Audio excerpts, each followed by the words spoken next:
think that they're going to keep up with this momentum of just, having the full court presses and just being very aggressive on defense, Elliot? Right, their defense has been great. We've talked a lot about the defense, but let's not forget that this offense is one of the best in Joe Lombardi's career at IUP.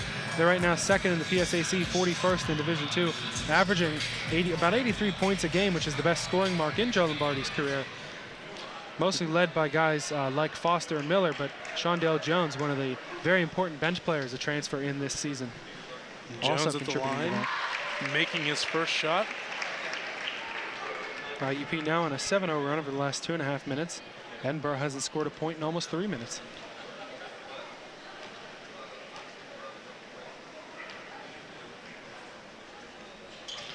And he makes the second one, bringing up IUP 26, Edinboro 15. Looks like they're going to keep on with the full court press here. And Morris is going to get it from the three. And it's not going to be able to let it in. Humphreys with the rebound. It looks like he's going to send Humphreys to the line.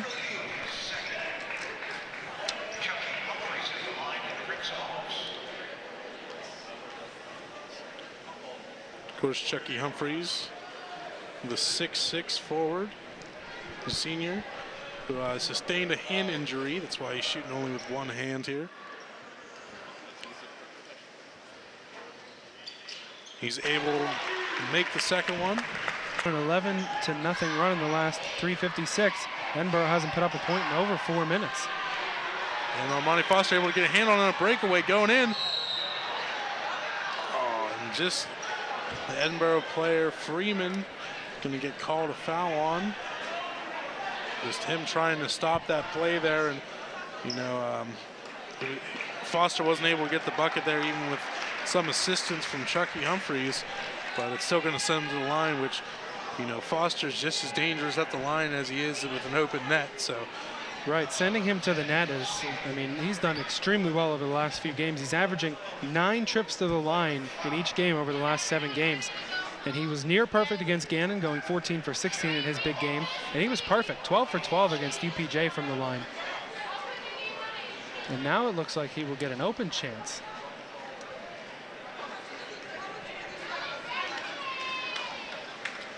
His first shot. And it's good.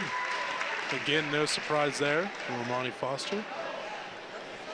Foster searching for his 13th 20-point game tonight. So far, he's only got 4, but still a lot of time left if he wants to put that up again. Now with that, currently it's going to be 31 IUP, Edinboro 15.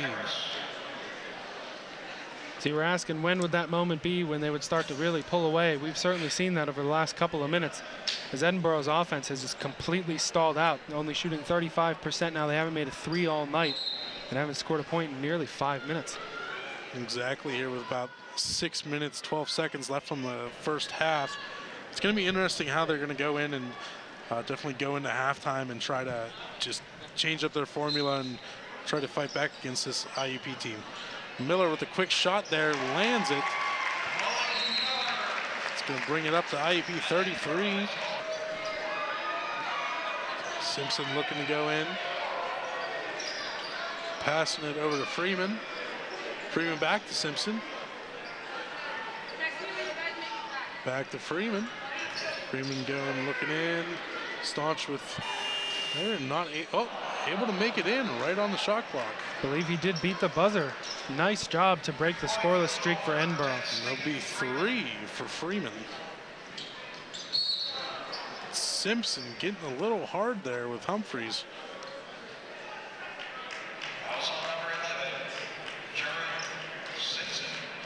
Obviously, I think some emotions are running high in the Edinboro team, but you just can't do that. You're going to get called for it, and it doesn't help your situation at all as you've got Chucky Humphreys sent to the line. The only saving grace there for Edinboro is obviously Humphreys with that previous injury. He's not able to shoot as well as he usually does from the line.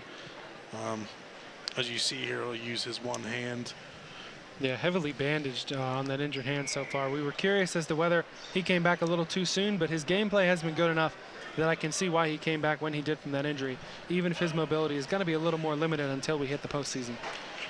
And Chucky's usually he's a great player out there, but his main thing is being a defender, being a great forward, being able to help out with assists and go to follow-ups on shots there.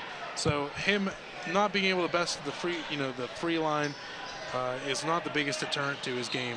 A nice shot there by Staunch. Not quite from 3. I was curious if he was going to take a 3-point shot tonight. That one was pretty darn close to one.